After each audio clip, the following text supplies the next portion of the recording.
गौतम बुद्ध कहते हैं कि वासना एक ऐसी चीज है जो जीवन में कभी पूरी नहीं होती। यहाँ पर जो सबसे ज़्यादा ध्यान देने वाली बात है वह यह है कि बुद्ध वासना को तो ना अच्छा कहते हैं और ना ही बुरा कहते हैं। ज़्यादातर लोग यह सुनते समय यही गलती कर देते हैं कि वह एक पक्ष को पकड़ लेते हैं, जिसके कारण वह बुद्ध को समझ नहीं पाते कि वह कहना क्या चाह रहे हैं। गौतम बुद्ध ने यह कभी नहीं कहा कि वासना अच्छी है और ना ही कभी कहा कि वासना बुरी होती है, क्योंकि यदि आप वासना को बुरा मानोगे तो ना चाहते हुए भी आपके मन में वासना का भाव रहेगा, और यदि आप वासना को अच्छा मानेंगे तो जीवन में एक ऐसा समय भी आएगा जब आपको पछताने का मौका भी नहीं मिलेगा। वह इस जगह पर एक बेहद गहरी बात बता रहे हैं। जिसने इस बात को समझ लिया उसका जीवन यहीं से रूपांतरित हो जाएगा। बुद्ध कहते हैं कि वासना दुष्पूर्ण है।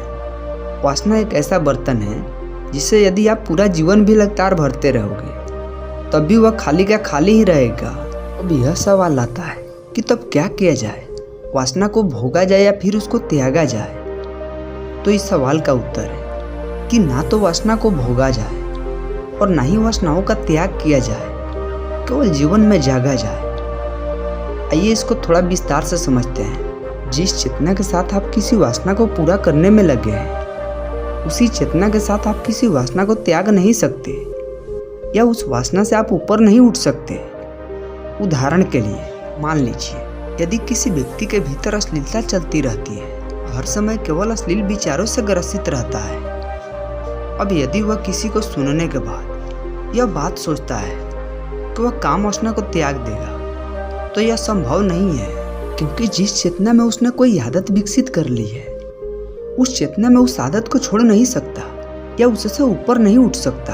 परंतु जीवन में एक ऐसा तरीका है, यदि उस व्यक्ति को यह समझ आ जाए कि उसकी आदत व्यर्थ है तो वह इससे ऊपर उठ सकता है।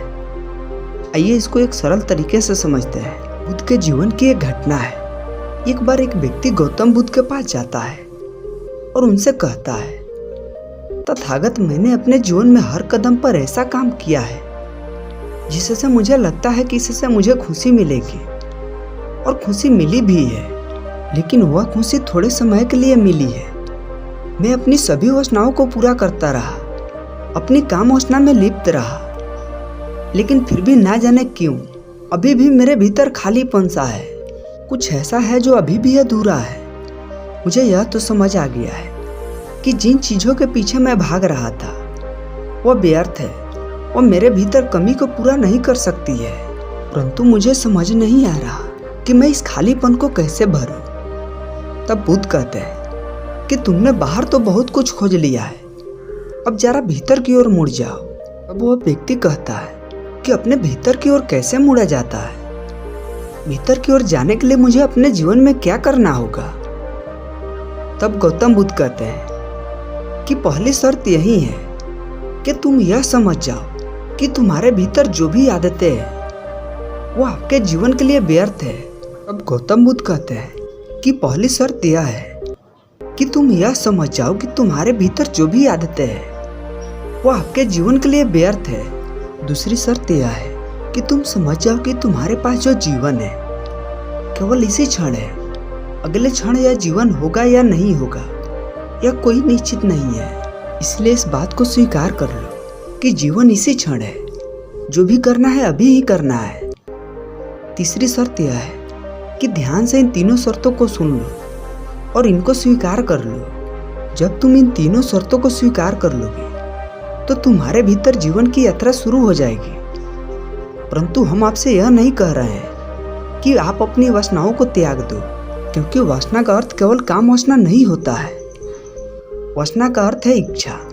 हम आपको बस इतना समझाना चाहते हैं कि जो इच्छा वासना आपको बार बार दुखी कर रही है, आपको तकलीफ दे रही है, उनसे ऊपर कैसे उठे।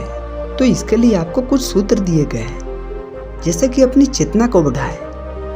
जीवन में जो चीज़ें व्यर्थ है उनकी जीवन में व्यर्थता को स्वीकार करें और वर्तमान में जिए और ध्यान करें। इन सूत्रों का पालन करने से आपके मन से अश्लील विचार हमेशा के लिए निकल जाएंगे। बस आपको इन सूत्रों का निरंतर पालन करना होगा।